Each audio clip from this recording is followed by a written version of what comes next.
আমরা 16 বছর ধৈর্য ধরছি না, এই ফলাফল আমাদেরকে আরশের উপর থেকে দান করেছে কে? বিপদ আসবে, জুলুম আসবে, একটু ধৈর্য ধারণ করবেন, ফলাফল পেয়ে যাবেন। ঠিক কিনা বলেন? ধৈর্য এমন একটা গাছ যে গাছের চারিদিকে কাটা, কিন্তু এই গাছের ফল বড় মিষ্টি, সুমিষ্ট। ধৈর্য যদি ধরতে পারেন, এর ফলাফল দিব কে? আমাদেরকে গালি দেয় রাজাকার বলে। হ্যাঁ, রাজাকার শব্দটা তো এখন একটা অ্যাওয়ার্ড হয়ে গেছে, অ্যাওয়ার্ড। হ্যাঁ, রাজাকার রাজাকার গালি দেওয়ার দিন শেষ। হ্যাঁ, কি দিন আসলো, সুবহানাল্লাহ কইবেন না? আল্লাহ তো আমাদেরকে দেখাইছে, রাজাকার শব্দটা এখন একটা অ্যাওয়ার্ড হয়ে গেছে। সুবহানাল্লাহ, সুবহানাল্লাহ। পরিস্থিতি পাল্টে দিতে আল্লাহর সময় লাগে না, চিল্লায় বলেন ঠিক কিনা? আমাদেরকে বলে মৌলবাদী। বিপদ আসলেই রাহমাতাল লিল আলামিন জায়নামাজে দাঁড়ায় যেতেন। আমরা বিপদ আসলে কি করি? হাই হুতাশ, ফেসবুকে স্ট্যাটাস দেই, ঠিক কিনা? হ্যাঁ, ফেসবুকে শেয়ার দেই।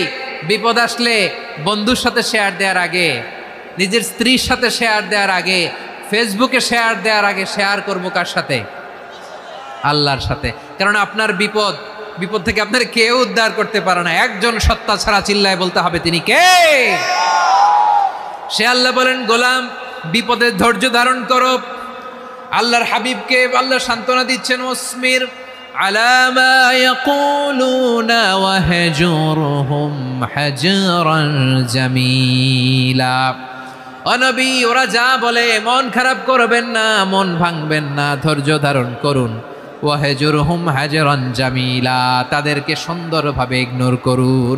আমার নবীকে গালি দিত কবি বলে, গণক বলে, পাগল বলে, জাদুকর বলে, লেস কাটা বলে। আমার নবী নাকি লেস কাটা, নাউজুবিল্লাহ পড়বেন না? আমার নবী নাকি নির্বংশ, ওনার বংশ নাকি দুনিয়াতে টিকবে না। বলে, মুহাম্মদ তোমার কোনো ছেলে সন্তান বেঁচে নাই, তোমার বংশ নির্বংশ হবে। আল্লাহ বলে, ইন্না শানিয়াকা হুয়াল আবতার। আমার নবীকে যারা বলেছে নির্বংশ, ওরাই আসলে নির্বংশ, ওরাই পিতৃ পরিচয়হীন জারদ সন্তান। চিল্লায় বলো ঠিক কিনা? রাফা'না লাকা যিকরাক। আল্লাহ বলেন, নবী আপনার সম্মান আমি বাড়িয়েছি, দুলোক ভোলোক ছাড়িয়ে, সাত আকাশ মাড়িয়ে আমার আরশ পর্যন্ত আপনার সম্মানকে বুলন্দ করেছি।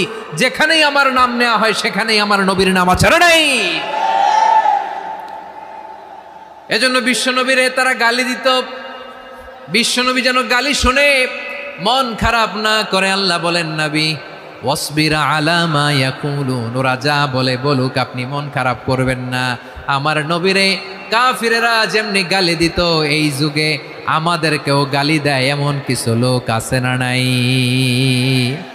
আমার নবীকে গালি দিত গণক, জাদুকর, এরপর গালি দিত পাগল, নির্বংশ বলে, আর আমাদেরকে গালি দেয় মৌলবাদী বলে, আমাদেরকে গালি দেয় রাজাকার বলে। হ্যাঁ, রাজাকার শব্দটা তো এখন একটা অ্যাওয়ার্ড হয়ে গেছে, অ্যাওয়ার্ড। হ্যাঁ, রাজাকার রাজাকার গালি দেওয়ার দিন শেষ। হ্যাঁ, কি দিন আসলো, সুবহানাল্লাহ কইবেন না? আল্লাহ তো আমাদেরকে দেখাইছে, রাজাকার শব্দটা এখন একটা অ্যাওয়ার্ড হয়ে গেছে। সুবহানাল্লাহ, সুবহানাল্লাহ। পরিস্থিতি পাল্টে দিতে আল্লাহর সময় লাগে না, চিল্লায় বলেন ঠিক কিনা? আমাদেরকে বলে মৌলবাদী। আমরা আসল কথা বলি, ভালো কথা বলি, দেশপ্রেমের কথা বলি, আমরা জনগণের কথা বলি, আমরা মা মাটি ও মানুষের কথা বলি, আমরা ইসলামের কথা বলি, আমরা দেশের সমৃদ্ধির কথা বলি। এজন্য আমাদেরকে বলে মৌলবাদ। হ্যাঁ, আবার আমাদেরকে বলে ধর্ম ব্যবসায়ী, আছে না নাই? আমরা ধর্মের সত্য কথা প্রচার করি, যেটা দেশের ভালো, জনগণের ভালো, সেটা উপস্থাপন করি, আমাদেরকে বলে ধর্ম ব্যবসায়ী। আমার প্রিয় ভাইরা, যারা ইসলামের কথা বলে, যারা কোরআনের কথা বলে, এরা ধর্ম ব্যবসায়ী নয়। খবরদার, আলেমদের বিরুদ্ধে দাঁড়াবেন না। আলেমদের পক্ষে থাকলে আপনার জীবন উজালা করে দিবে কে? কুন আলিমান আও মুতাআল্লিমান আও মুত্তাবিআন আও মুহিব্বান ওয়ালা তাকুনিল খামিস ফাতাহলিক। হয় আলেম হও, নয় আলেমের ছাত্র হও, নয় আলেমকে মহাব্বত করো, নয় আলেমকে সাপোর্ট করো। এই চারটা করো, 5 নাম্বার হয়েও না, আলেম বিদ্বেষী হয়েও না, তাহলে দুনিয়াও শেষ, আখিরাতও শেষ। চিল্লায় বলো ঠিক কিনা? খবরদার, নিজেকে ইসলামের বিরুদ্ধে দাঁড় করাবেন না। এদেশের আসল পরিচয় ইসলাম। দেশের আসল পরিচয় কি? এজন্য রব্বুল আলামিন বলেন, ওয়াসবির আলা মা ইয়াকুলুনা ওয়াহজুরহুম হাজরান জামিলা। ও নবী, ধৈর্য ধারণ করেন, ওরা যাই বলুক আপনি মন খারাপ করবেন না, ওদেরকে আপনি ইগনোর করেন, ওদেরকে দাম দেওয়ার দরকার নাই। ধৈর্যই আমাদের শক্তি, ধৈর্যই আমাদের সম্বল, ঠিক কিনা?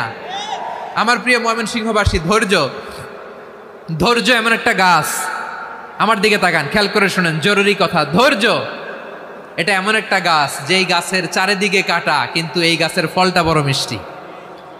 ধৈর্য এমন একটা গাছ যে গাছের চারিদিকে কাটা, কিন্তু এই গাছের ফল বড় মিষ্টি, সুমিষ্ট।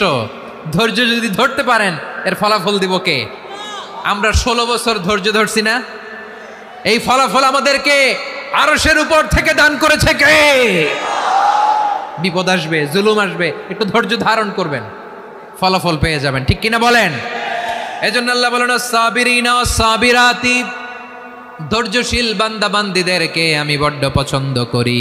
ওয়ালানাবলুওয়ান্নাকুম বিশাইইম মিনাল খাউফি ওয়াল জু'i ওয়া নাকসিম মিনাল আমওয়ালি ওয়াল আনফুসি ওয়াস সামারাত ওয়া বাশশিরিস সাবিরিন।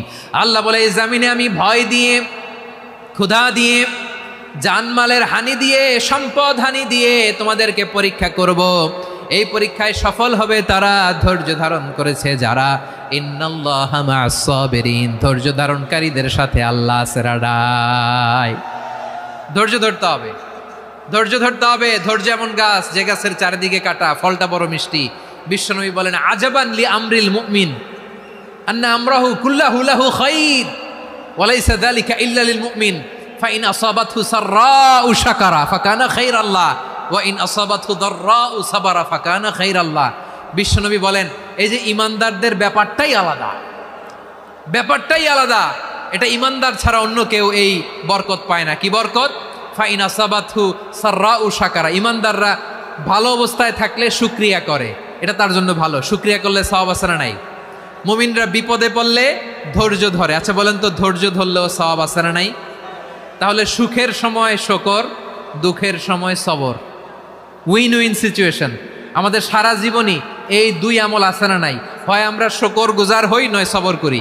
সুখের দিনে আমরা শুকর গুজার হই, বিপদের দিনে সবর ইখতিয়ার করি। তাহলে হয় শুকর নয় সবর। যখনই থাকি, যে অবস্থায় থাকি, আমাদের সওয়াব আছে না নাই?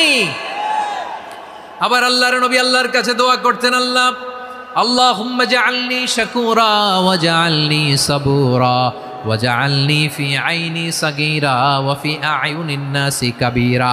তিনি বলছেন, আল্লাহ আপনি আমারে শুকরগুজার বান্দা বানান। ও আল্লাহ, আপনি আমারে ধৈর্যশীল বান্দা বানান।